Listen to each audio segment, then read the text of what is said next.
أما بعد فقد قال الله تعالى في كلامه المجيد أعوذ بالله من الشيطان الرجيم بسم الله الرحمن الرحيم كل نفس ذائقة الموت وإنما توفون أجوركم يوم القيامة فمن زحزح عن النار وأدخل الجنة فقد فاز وما الحياة الدنيا إلا متاع الغرور صدق الله العظيم وقال النبي صلى الله عليه وسلم الدنيا مزرعة الآخرة او كما قال علیہ الصلاۃ والسلام۔ محترم بزرگوں، عزیز ساتھیوں، دوستوں اور پردہ نشین خواتین اسلام، اللہ تعالیٰ نے اس دنیا کو عارضی ٹھکانہ بنایا۔ جو بھی یہاں پر آتا ہے آنے سے پہلے اس کے جانے کا وقت طے ہوتا ہے۔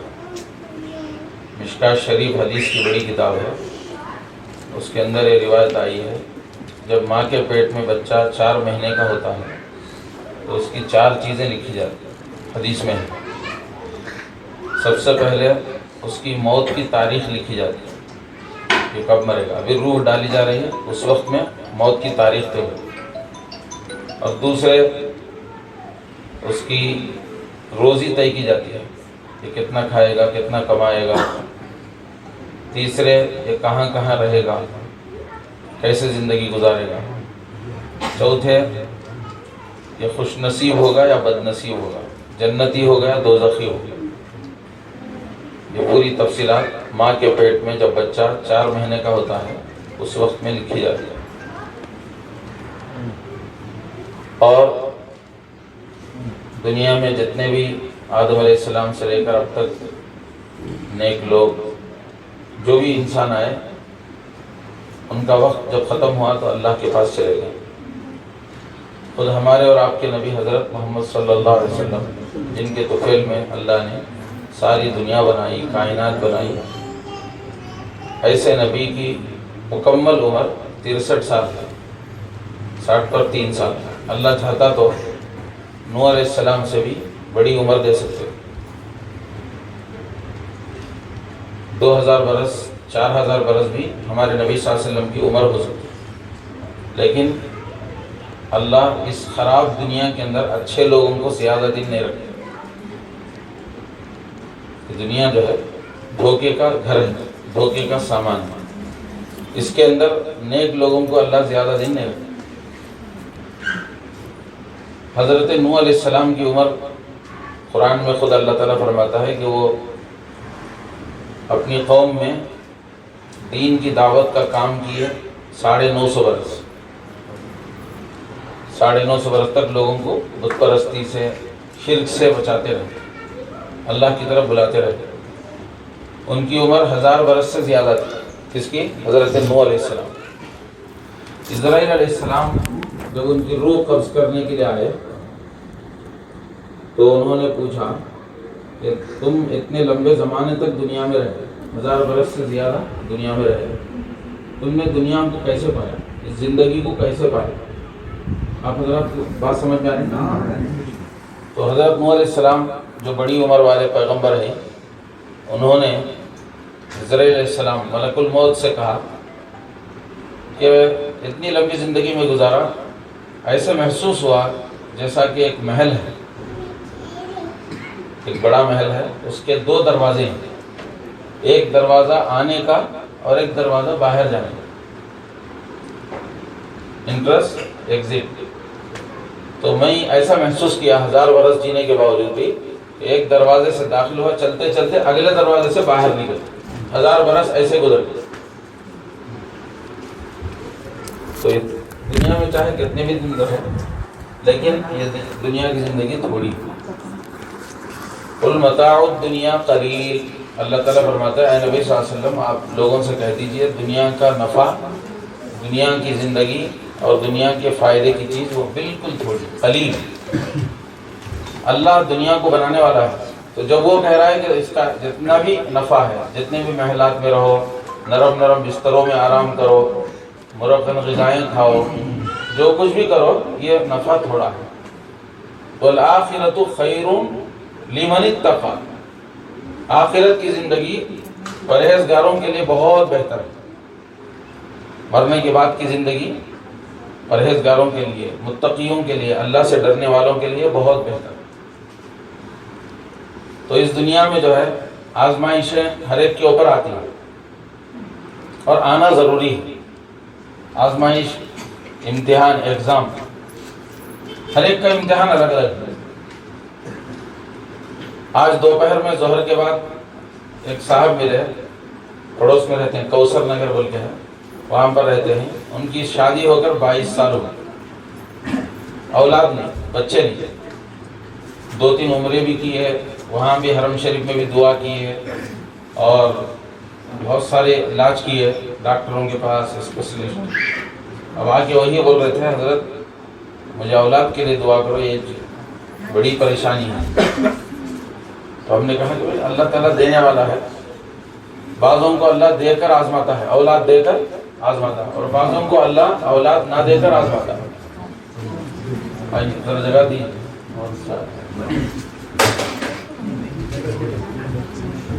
تو اولاد بھی جو ہے اللہ کی بڑی نعمت ہے، اس کی قدر ان لوگوں کو ہے جن کو اولاد نہیں ملتی۔ ایک صاحب بنگلور میں ہی 200 کروڑ کے مالک، 2-4 بنگلے ہیں، لاکھوں روپے کرایہ آتا ہے، اور اکثر باہر ممالک، چائنا، ہانگ کانگ اور ادھر ادھر سب، امریکہ ادھر ادھر سب پھرتے رہتے ہیں، بہت کم ملتے ہیں۔ شادی ہو کر 20 سال کے اوپر ہو گیا، لیکن ایک بھی اولاد نہیں۔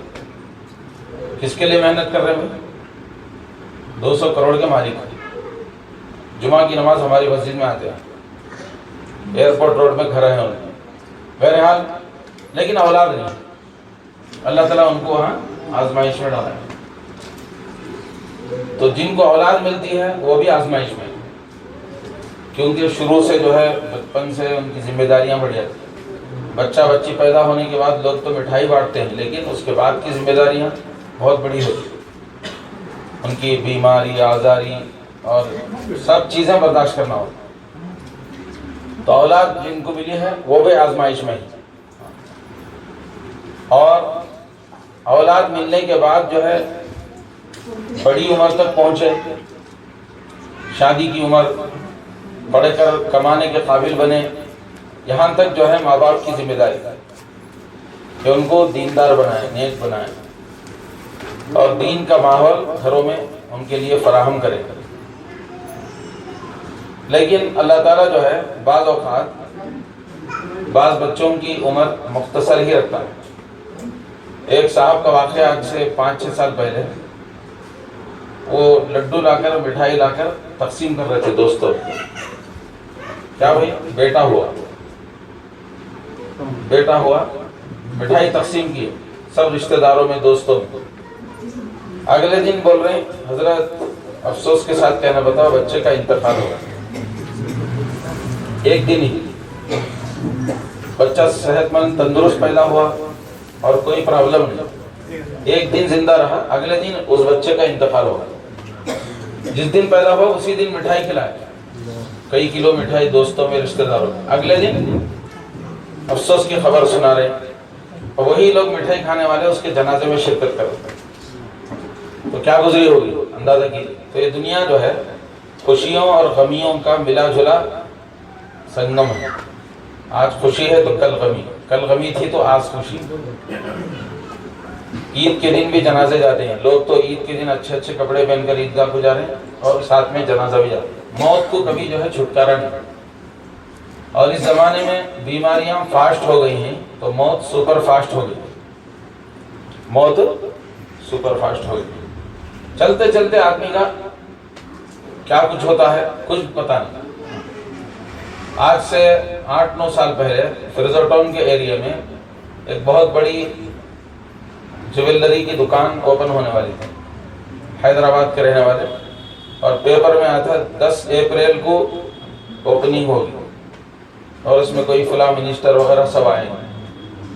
تو 10-15 دن سے پیپر میں آ رہا تھا، اور لوگ بھی اس کے آفر، چند دنوں کے لیے آفر بھی دیا تھا، لیکن آئین جو ہے اگلے دن اوپن ہونا ہے، اسی رات میں ایکسیڈنٹ ہو گیا، اور جو جویلری کا مالک تھا کتنے کروڑ کا مال جو ہے سونا چاندی لے کر آیا تھا، کار میں جو ہے حادثہ ہو گیا،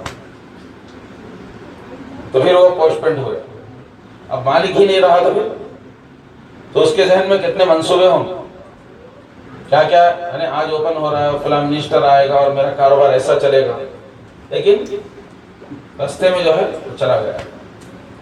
تو اس طرح سے جو ہے موت کس کی کب آتی ہے کچھ پتہ نہیں۔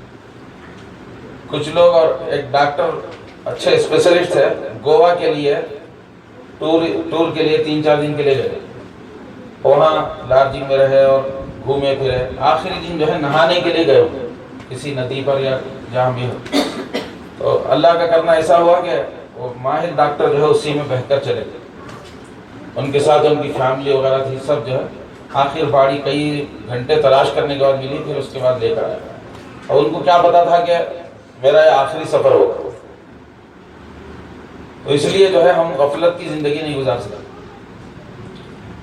کس کا وقت کب آئے گا کچھ پتا نہیں، اسی لیے ہمارے نبی صلی اللہ علیہ وسلم فرماتے ہیں کہ مجھے زندگی کی کوئی گارنٹی نہیں، ایک سلام پھیرنے کے بعد سے دوسرے سلام پھیرنے تک کی گارنٹی بھی نہیں، حالانکہ نبی صلی اللہ علیہ وسلم کے پاس اسرائیل علیہ السلام ملک الموت بغیر بولے کے نہیں آتے، بول کر ہی آتے ہیں، پرمیشن لیتے ہیں کہ اللہ نے بھیجا ہے، آپ کی اجازت ہو تو میں آپ کی روح لے کر جاؤں گا۔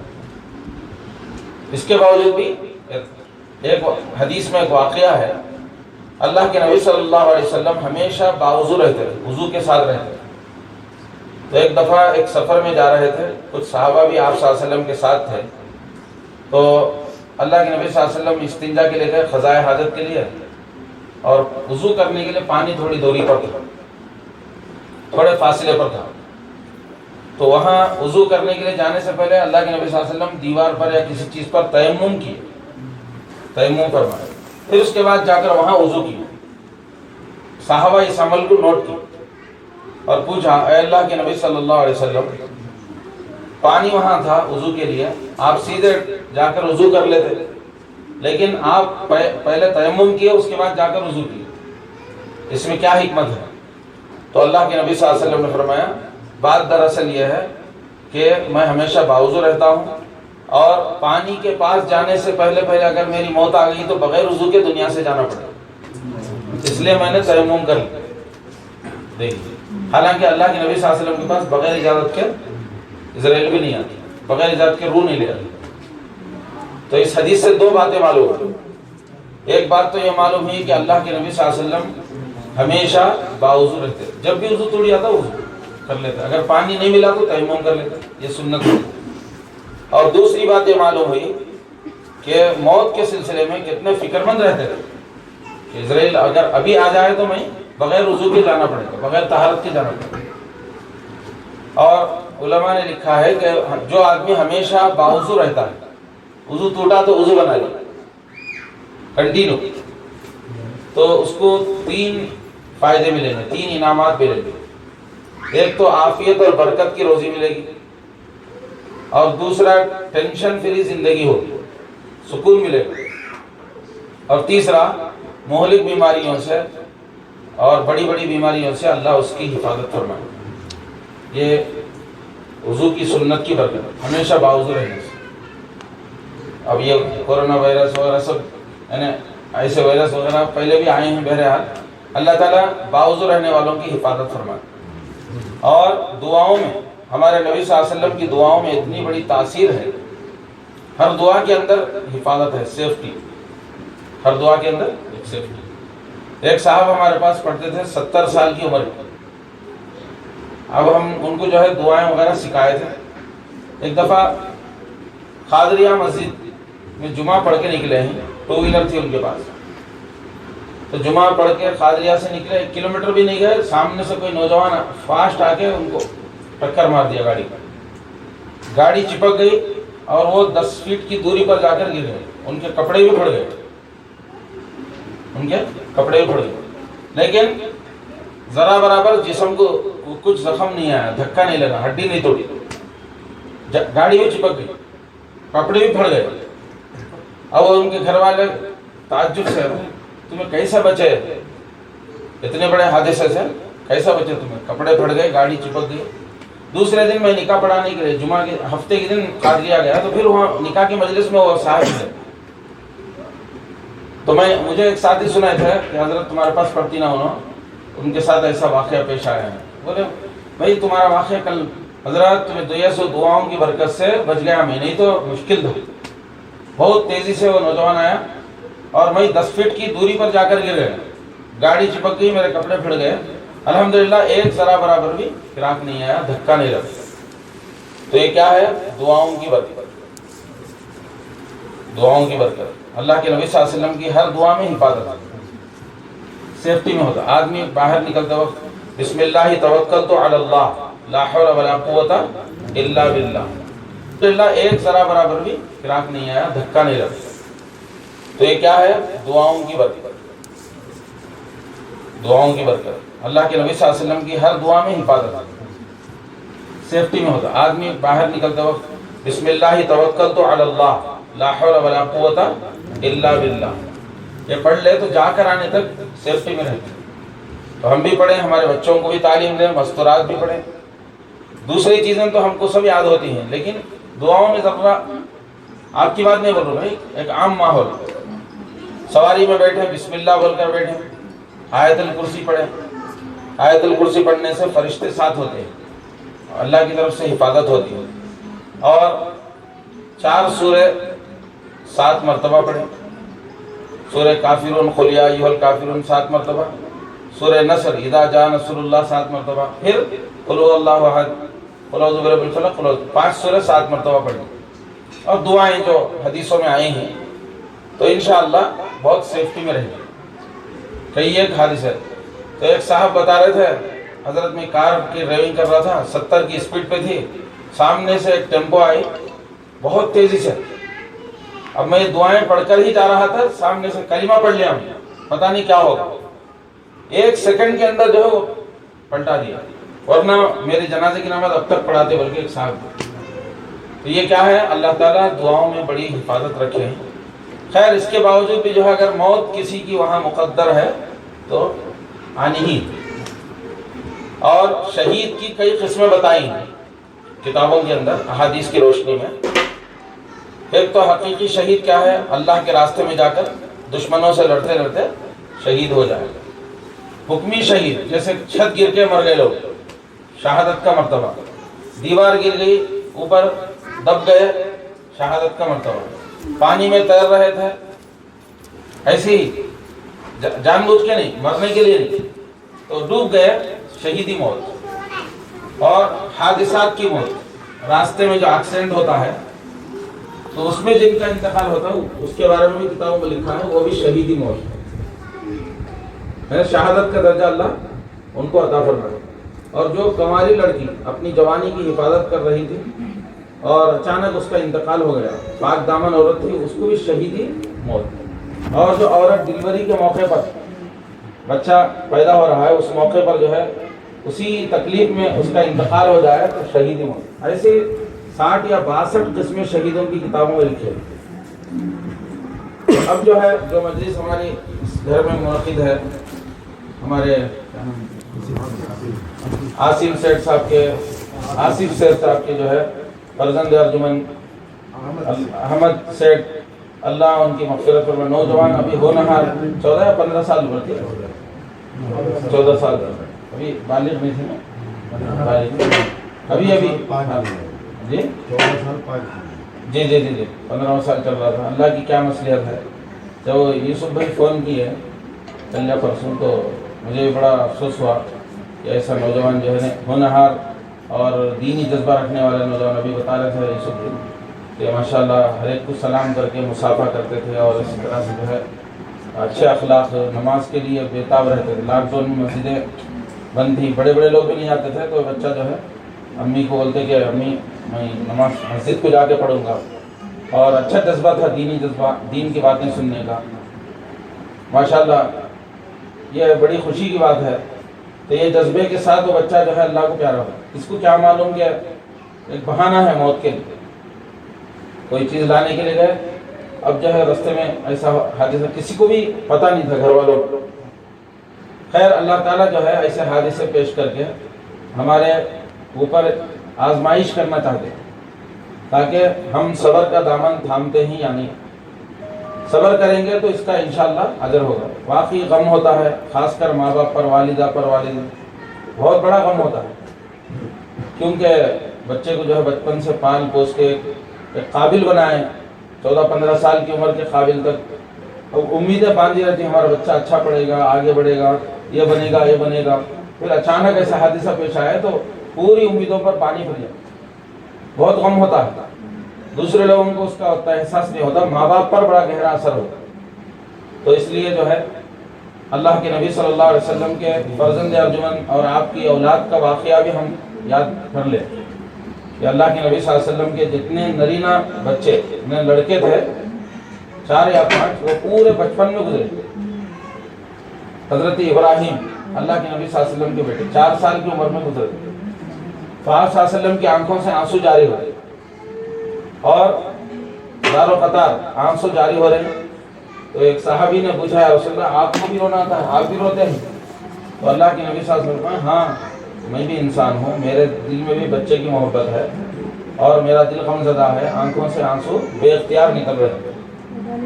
تو اللہ کے نبی صلی اللہ علیہ وسلم پر اپنے بچے کے گزرنے پر جو ہے کتنا بڑا صدمہ ہوتا، واقعی جو ہے بڑا صدمہ ہوتا ہے اور ہوا ہے. پھر بھی اللہ کے فیصلے پر ہم کو راضی رہنا. اسی لیے یہ دعا بتائیں ہیں، انا للہ و انا الیہ راجعون. اور ایک دعا بھی ہے، اللہم اجرنی فی مصیبتی واخلف لی خیرا منہا. ام المومنین حضرت ام سلمہ رضی اللہ عنہ، حضور صلی اللہ علیہ وسلم کی بیوی بنے بعد میں. پہلے تو وہ حضرت ابو سلمہ کی بیوی تھی رضی اللہ عنہ. تو ان کے شوہر کی وفات پر انہوں نے یہ دعائیں پڑھی، انا للہ کے ساتھ میں یہ دعا، اللہم اجرنی فی مصیبتی واخلف لی خیرا منہا. اے اللہ میرے کو جو مصیبت پہنچی ہے تو اس میں اجر عطا فرما، ثواب عطا فرما، اور اس سے بہتر نعم البدل عطا فرما. ان کے شوہر کا انتقال ہوا حضرت ابو سلمہ کا. تو ان کے شوہر کے وفات پر حضرت ام سلمہ جو بیوی ہیں انہوں نے یہ دعا پڑھی.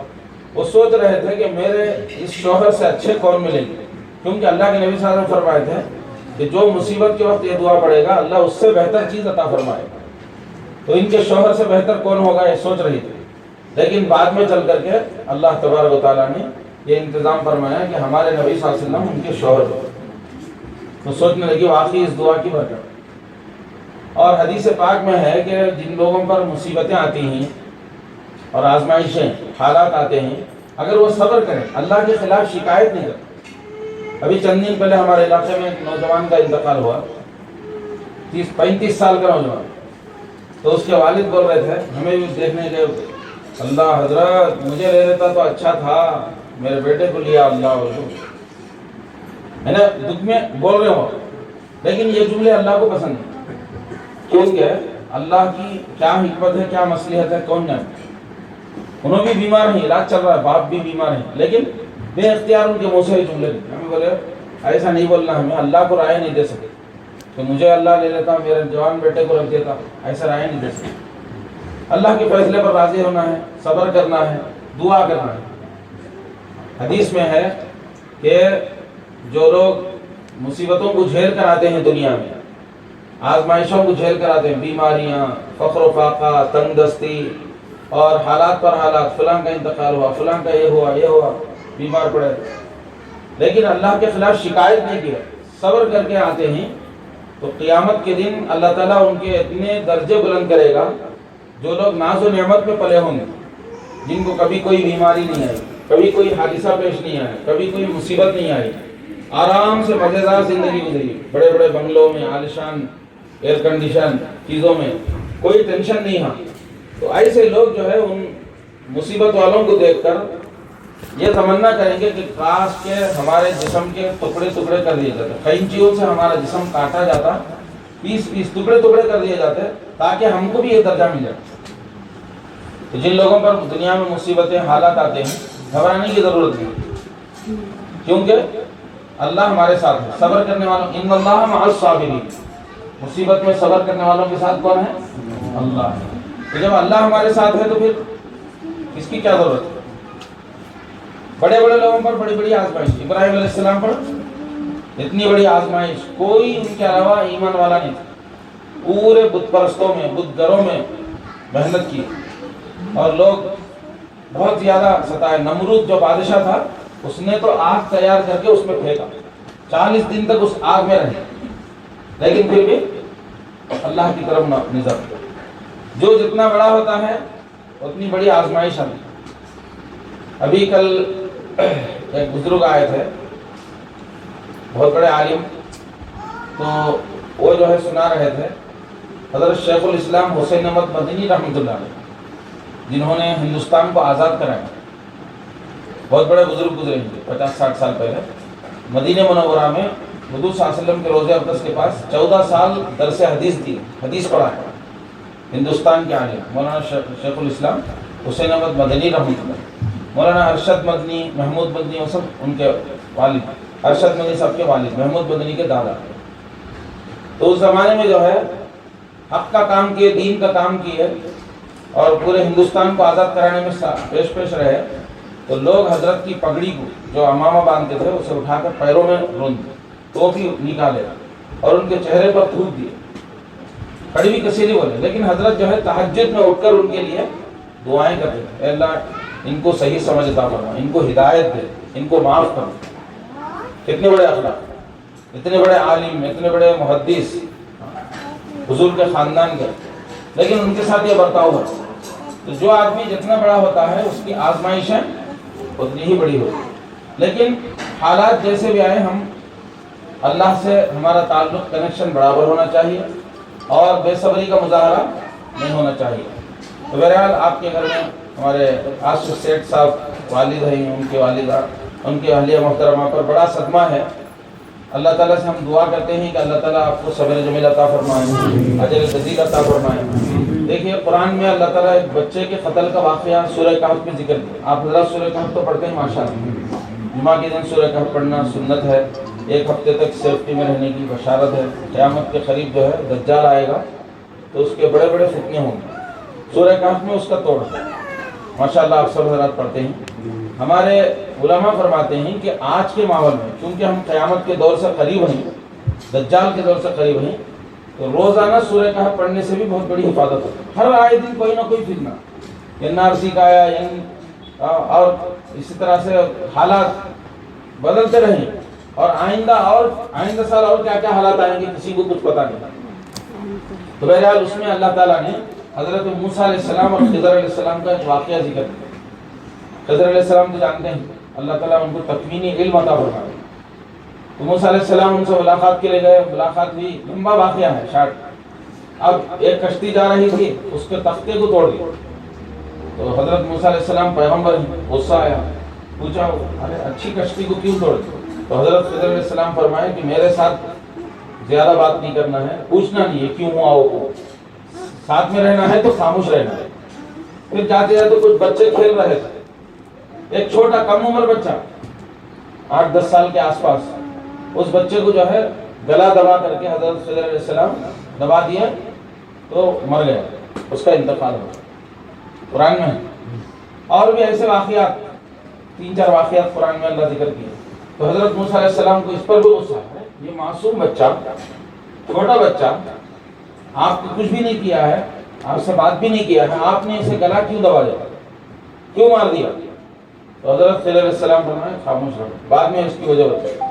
تو بعد میں بتایا کہ وہ جو کشتی کو میں نے توڑا تھا، اصل میں ادھر ایک ظالم بادشاہ تھا، اور وہ کوئی بھی اچھی کشتی یا کوئی بھی اچھی چیز نظر آتی تو وہ ظلم کر کے قبضہ کر لیتا۔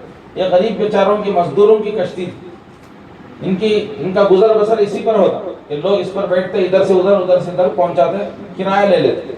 اگر یہ بادشاہ کی نگاہ اس پر پڑتی، صحیح سالم ہوتی تو وہ کھینچ لیتا، ان مزدوروں کی روزی کا ذریعہ بھی ختم ہو جائے، اس لیے میں نے عیبدار بنایا تو بچ گئی۔ اور وہ جو بچے کو کھیلتے ہوئے میں نے گلا دبا دیا، چھوٹا معصوم بچہ، اس کی وجہ یہ ہے کہ وہ بچہ بڑے ہو کر کافر بننے والا ہے۔ اب تو مسلمان ہے، اب تو نارمل ہے، اور انہیں خود کافر بن کر اس کے ماں باپ کو بھی کافر بنانے، کفر کی دعوت دینے والا تھا، تو اس کے ماں باپ بھی کافر بننے والے تھے۔ تو اس لیے اس بڑے نقصان سے بچانے کے لیے اللہ کی طرف سے حکم ہوا اس بچے کو بچپن میں ختم کرو۔ کیونکہ کفر کا اختیار کرنا، ایمان کو چھوڑنا بہت بڑا گناہ ہے، تو یہ اس کے ماں باپ کو کافر بنانے والا تھا۔ اللہ نے فرمایا اس کو بچپن میں ختم کرو، تو اللہ کے حکم سے میں گلا دبا۔ تو اس طرح سے جو ہے یعنی جو بھی حالات ہمارے اوپر پیش آتے ہیں، آزمائشیں، فیوچر میں اور اس بچے پر جو مرحوم احمد ہے، اللہ اس بچے کو جنت نصیب فرمائے، اس کے ماں باپ کو سب کو بھی اللہ صبر جمیل عطا فرمائے۔ پتہ نہیں اور کیا کیا آزمائشیں اس بچے پر آنے والی تھی، کیا کیا تکلیفیں آنے والی تھی، ڈاکٹروں کا کھلونا بننے والا تھا یا کیا اور بھی فتنے آنے والے تھے، اللہ نے عافیت سے بچا کر جو ہے اپنے پاس بلا۔ بظاہر تو ہم کو معلوم ہوتا ہے ایسا ہوا ایسا ہوا، لیکن اللہ کی حکمت اللہ بہتر جانتے ہیں، اور ماں باپ کے درجے بلند کرانے کے لیے بھی اللہ تعالیٰ ایسے بہانے کراتے۔ تو نیک لوگوں پر حالات آتے ہیں، تو آپ کے اوپر بھی ایک حال آیا کہ پڑھنے والا بچہ ہونہار اور سیدھا سادہ دیندارانہ مزاج رکھنے والا بچہ، ہر ایک کو بھی افسوس ہوتا ہے، لیکن اللہ کے فیصلے پر ہم کو راضی ہونا ہے۔ اب وہ بچہ، اس کا نام عمل ابھی شاید کھلا تھا، ہے نا، 14-15 سال میں بچہ بڑا ہوتا ہے، بالغ ہوتا ہے، ابھی حال میں۔ اب فیوچر میں جو ہے اور کیا کیا حالات پیش آنے والے تھے، کیا کیا اس کے اوپر مصیبتیں بلائیں، اللہ تعالیٰ نے اس سے عافیت سے بچا دیا۔ تو اس لیے جو ہے صدمہ تو ہوتا ہے، لیکن اس بات کو یاد رکھے کہ آئندہ فیوچر کے نقصانات سے اللہ تعالیٰ نے اس بچے کو بچا لیا ہے۔ اللہ تبارک و تعالیٰ کے فیصلے پر ہم کو راضی ہونا ہے، دعائیں کرنا ہے، اور اسی طرح سے جو ہے ہمیشہ دعاؤں کا اہتمام کرنا، گھر سے نکلنے کی دعا، گھر میں آنے کی دعا، سفر کی دعا، سواری کی دعا،